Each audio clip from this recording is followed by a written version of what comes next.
Tales from the Island of Todor, Episode 5, Alfred and the Ditch. Alfred was loafing on a siding. Sometimes, he thought, it's really tiring to be such a strong, fast, smart, handsome, and sexy steam locomotive. One does have to keep up appearances, so... Peep, peep! Hello, fat mouth, called Afton as he rolled by with a passenger train. What cheek! spluttered Alfred. That Afton is too big for his wheels. Fancy her speaking to me like that. Me, who has never had an accident. You mean almost killing the North Western Railway's numbers 3 and 4 because you want revenge doesn't qualify as an accident these days? Smirked Timothy, puffing alongside him. Shut your mouth, snapped the B-12. That was mainly high spirits. Might happen to anyone who feels upset about something. But crushing a coach like Afton did? Might I ask you, is it right? Is it decent? Timothy didn't care, so he puffed away. Hey, you get back here, yelled Alfred. I was actually asking you. Then it was Afton's turn to take the express to Lancaster Station. Alfred watched him getting ready, much to the passengers' chagrin. Be careful, Afton, called Alfred. You're not on Todor anymore.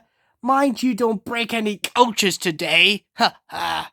Afton went off in a huff, while Alfred yawned and went to sleep.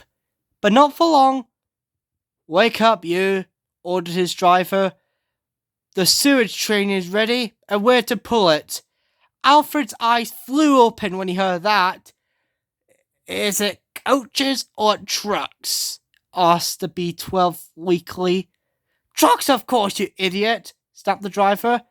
Actually, it's technically tankers, said the fireman, but he's actually right. That counts the same thing. Trucks! Yelled Alfred. Bah! I'm an express engine. Why on earth do I have to pull garbage? Because you're the only big engine sitting on the siding doing bugger all right now, retorted his driver. Now come on. No! The big engine refused to move, so Timothy and another shunting engine named Jack had to drag him all the way to the industriary. I won't go! I won't go! Grumbled Alfred.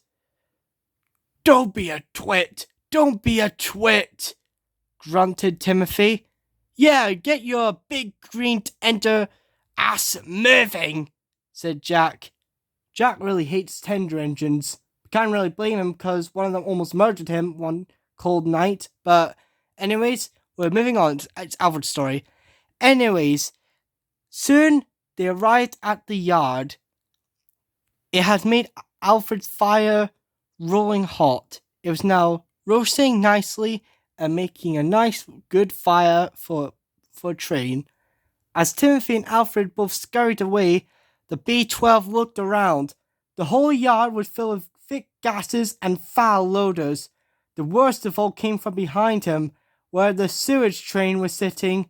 20 tankers in one line. Alfred was cross and sick and didn't care what he did. He waited for his driver and fireman to get him rolling again.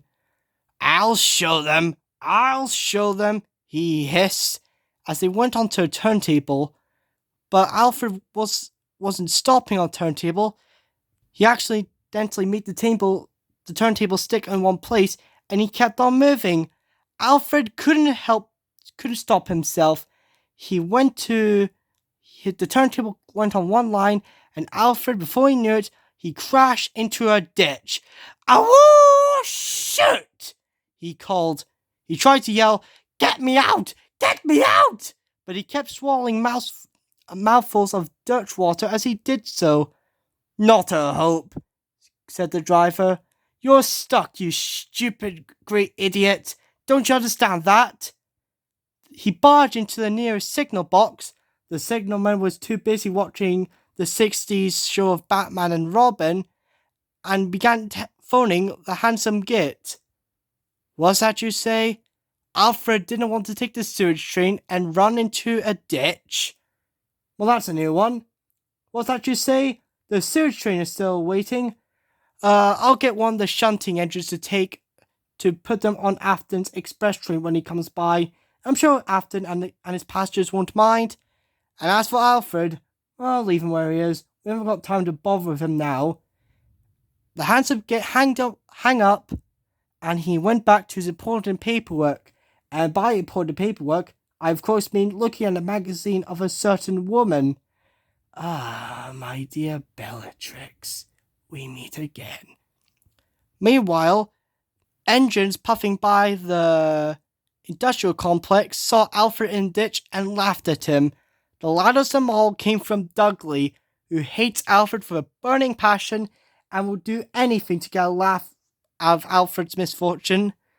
Everyone who passes by Alfred in the ditch laughed, except for Ivett, because Ivett is not mentally well, to say the least.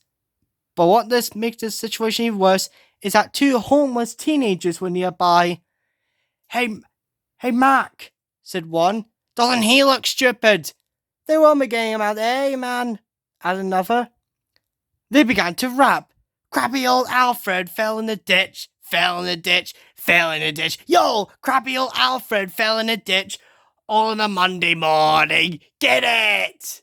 Bob, it's actually Thursday.